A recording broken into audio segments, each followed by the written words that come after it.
শুভ সকাল আমার প্রিয় পরিবার, আশা করি তোমরা সবাই ভালো আছো, সুস্থ আছো, আমরাও ভালো আছি।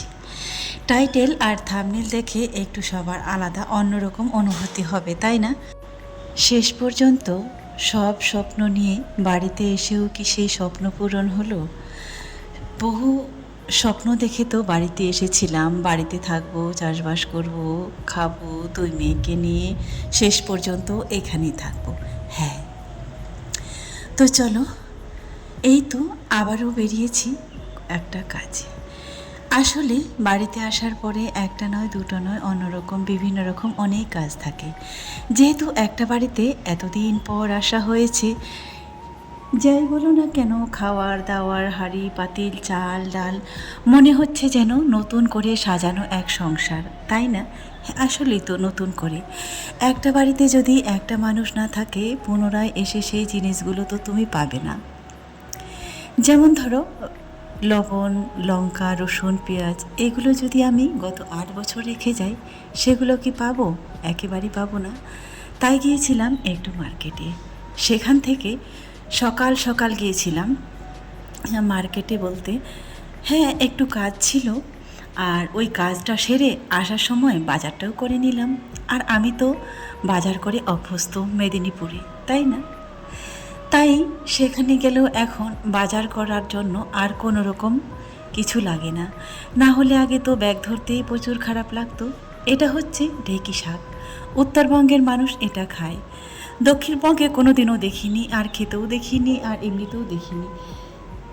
শাক নিয়ে এসেছি দু রকমের, একটা হচ্ছে তিতা পাট, আর একটা হচ্ছে ঢেঁকি শাক আর পাঙ্গাস মাছ।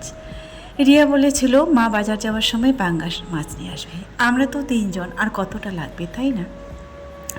তাই 200 না 250 নিয়েছি, এই 250 দিয়ে হয়ে যাবে। আর নিয়ে এসেছিলাম কই মাছ, সেগুলো জল দিয়ে রেখে দিলাম, কারণ বাজার তো আমার পক্ষে প্রতিদিন যাওয়া সম্ভব না। তাই ওটা রেখে দিব, যখন বাজার করতে পারবো না তখন খাবো। আর এই তো আমাদের দিকের করলা, দেখো তো কত বড় বড়। এগুলো তো আমি মেদিনীপুরের বাজারে দেখতে পাই না। এই আসলে ক্যামেরায় তোমরা ছোট দেখতে পাচ্ছ, আর এখানে কিন্তু অনেক বড়, আমার হাতে 1 হাত হবে এই করলাটা। সঙ্গে নিয়েছি টমেটো আর পেঁয়াজ, রসুন, শসা, লেবু, এই সমস্তই আর কি। আমি যেমনটাই বাজার করি ঠিক তেমনটাই। অনেক বড় স্বপ্ন নিয়ে তো এলাম, আর বাজার করতে হবে না, রিয়ার বাবা বাজার করে দিবে, আমি শুধু বসে বসে রান্না করব আর খাবো, তাই না? ঠিক এমনটাই তোমরা সবাই ভাবো, তাই না? আসলে না, আসলে যার যেটা ভাগ্যে লেখা থাকে সেটাই কিন্তু থাকে। পরিবর্তন করতে চাইলেও নিজে থেকে হয় না, তাই না? বাড়িতে এসেছে মিস্ত্রি, এই তো কাজ হচ্ছে। বারান্দাটাকে একেবারেই পুরোটাই ঘিরে দেওয়া হলো, আর এই দিক থেকে গেট করা হলো, এটা দরজা। তবে পরের ভিডিওতে তোমরা দেখলে বুঝতে পারবে এই দরজাটা কিন্তু থাকবে না, এইটাই হবে মেন গেট। তো এইদিকে মিস্ত্রিও চলে এসেছে, ওরাও কাজ করছে, আর আমি এদিকে বসে বসে রান্না করছি। রিয়াকে বললাম একটু ভিডিও করে দিতে। তারপরে তো বাকি কাজ আছেই, একটু পরে আবার ওদের চা বিস্কুট দিতে হবে, রেডি করতে হবে। আসলে বাড়ির কাজ করলে না 5 মিনিটও বসে থাকা যায় না। আমি এদিকে রান্না করছি, আর এদের কি লাগবে আরও আসছি, সিমেন্টের বস্তা লাগবে, জলের পাইপ, এই সমস্ত কিছু দেখিয়ে দিতে দিতে এদের আমার দিন চলে যায়। তার মধ্যে কিন্তু তালে তালে রান্নাও হয়ে যায়। তবে কি বলো তো, আগে সবার থেকে ইম্পর্টেন্ট হচ্ছে কাজটাই। যখন বেশ তাকিয়ে দেখি নিজের বাড়ির কাজ হচ্ছে আর ওরা কাজ করছে, তখন ওদের কাজ দেখতে দেখতে যেন আমার ঘুম পেয়ে যাচ্ছে। আসলে বাড়ি হচ্ছে, বাড়ির কাজ হচ্ছে কত বড় স্বপ্ন, তাই না? আসলে 10টা বছর ভাড়া বাড়িতে থাকলাম, কার কত কথা শুনতে হয়, কত কে কী বলে, এই সমস্ত কথা শুনতে শুনতে, যাই হোক আর না বলি সেই কথা, কারণ আমাকে সেই আরও ভাড়া বাড়িতে থাকতেই হবে, যেতেই হবে। আমার এখনও কিন্তু জীবনের ছুটি হয়নি। তারপরে অবশেষে সিদ্ধান্ত হলো যে ওই গেটটা রাখবে না, অন্য জায়গায় গেট করবে। আর এই তো এখানে ছিল একটা মাটির ঘর, সেই মাটির ঘরটাকে ভেঙে ফেলা হয়েছে। এটা ছিল আমার বড় ভাসুরের। যেহেতু জায়গাটা আমাদের দিকে ভাগে পড়েছে, তাই তারা বলেছে ওটাকে ভেঙে নিয়ে মাটিটা আমাদের উঠোনে দিয়ে দিতে বলেছে, মাটিটা আমরা নিয়ে নিব, এই আর কি। তো যাই হোক, চলো সারাদিন দেখতে থাকো আজকের ব্লগটা। রান্নাবান্না সকালে করে নিয়েছি, একেবারে পুরো রুটিন চেঞ্জ করে দিয়েছি। মেদিনীপুরে রুটিন ছিল সকালবেলায় মুড়ি, চপ, ঘুগনি, আলু ভাজা, আলু মাখা, যাই হোক। তারপরে তো সারাদিনে বসে থাকা, দুপুরে ভাত আর রাতেও ভাত, না হলে রুটি, এটাই। গ্রামে এসে একেবারে পুরো রুটিন চেঞ্জ। গ্রামে এসে কারণ সবাই পরিশ্রম করে, আমিও করি, সবাই করে, কারণ তাই তো সকাল সকাল রান্না করে খেতেই হবে। গ্রামে প্রত্যেকটা মানুষের বাড়িতে সকাল সকাল ভাত হয়ে যায়, 8টা থেকে 9টার মধ্যে কিন্তু খাওয়া দাওয়া কমপ্লিট হয়ে যায়। আর এই তো আমি মাটির হাঁড়িতে রান্না করছি। তোমাদের মাটির হাঁড়ির কথাটা আগের ভিডিওতেও বলেছিলাম। এত সুন্দর মাটির হাঁড়িতে রান্নাটা ভালো লাগে, মানে তরকারিতে দেওয়ার সাথ সাথ আর ঢাকা দিলে মনে হচ্ছে 2 মিনিটে যেন সিদ্ধ হয়ে গলে যায়। এটাই ভালো লাগে মাটির হাঁড়ির রান্না।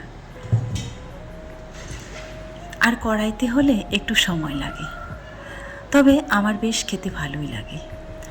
সমস্ত কিছু কাজবাজ কমপ্লিট করে একটু হাওয়া উঠেছিল। হাওয়াটা উঠে যেন পুরো বাড়ি পাতায় আবার ভর্তি হয়ে গেল। ওই যে বলেছিলাম বাড়িতে আছে 3টা কদম গাছ, আর কদিন পরে দেখবে একদম ফুলের বিছানা হয়ে যাবে। এটাই তো যেটা বলছিলাম, তোমরা যেটা কালকে সবাই বলেছো, অনেকেই ফোন করেছো, মেসেজ করেছো, বলেছো দিদি তাহলে তুমি আর কি যাবে না মেদিনীপুরে, একেবারে বাড়িতে, গ্রামের বাড়িতে একেবারে সিলেক্ট হয়ে গেলে, আর বাচ্চার পড়াশোনা কি হবে, তুমি এত বড় ভুল করলে বাচ্চাগুলোর পড়াশোনা নিয়ে। তো চলো তাহলে তোমাদেরকে সেটাই বলি।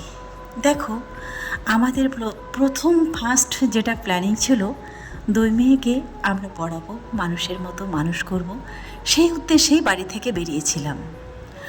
আর সেই উদ্দেশ্যে বেরিয়েছিলাম, আশা করি অনেকটাই করতে পেরেছি স্বপ্নটা পূরণ। তবে এখনও ওদের বাকি আছে, কমপ্লিট হয়নি পড়াশোনা। যতক্ষণ পর্যন্ত ওদের পড়াশোনা না কমপ্লিট হয় ততক্ষণ পর্যন্ত আমি আর বাড়িতে সিলেক্ট হচ্ছি না। ওদের পড়াশোনা কমপ্লিট করব, তারপরে ওদের একটা ভবিষ্যৎ আছে, ওদের মানে মেয়ে দুটো তো মেয়ে, যা হয় সেই জায়গায় যতক্ষণ পর্যন্ত না দাঁড় করিয়ে দিতে পারি আমার কিন্তু ছুটি নেই।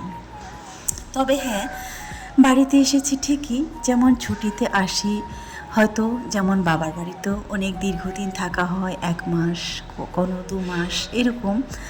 তো এবেলাও সেরকম, এবারে এখান থেকে, আর এখান থেকেই যাওয়া হবে, এখান থেকেই আসা হবে, আর এখান থেকেই ছুটিতে, কোনো ছুটিতে এখানে আসা হবে।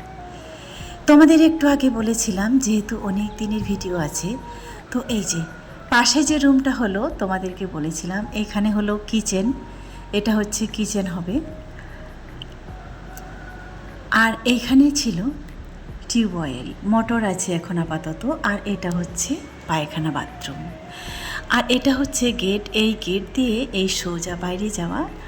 আর আমার বাড়ির গেটে আসলে এই তো দেখতে পাচ্ছ জানালার পুকুরটা কতটাই দূরত্ব, সামান্য একটু দূরত্ব, বেশি না। একেবারে বাড়ির সঙ্গে আমার পুকুরটা লাগানো। বছর বছর, প্রতি বছর অন্তর অন্তর এই পুকুর পাড়ে মাটি দিতে হয় ট্রলিতে করে, না হলে কি হয় বলো তো,